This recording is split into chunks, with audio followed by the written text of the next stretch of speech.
నెత్తి మీద చేసుకొని ప్రార్థన చేయబోతున్నా. పరిశుద్ధాత్మ కళ్ళు మూసుకో, ఏం భయపడద్దు, కళ్ళు మూసుకో. దేవుని శక్తిని మీదకి వస్తుంది.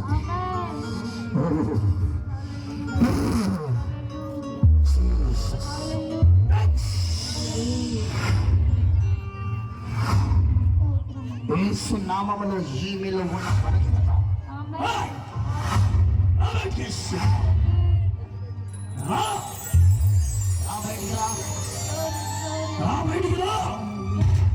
పరిపూర్ణమైన విడుదల, సంపూర్ణమైన విడుదల. నా టైం లేదు. సురేష్ అక్కడ ఉన్నాడు, మా తమ్ముడు సురేష్. శ్రమలలో అలసిన నా ప్రాణము, కన్నెటిలో ఎలలో చెదరిన నా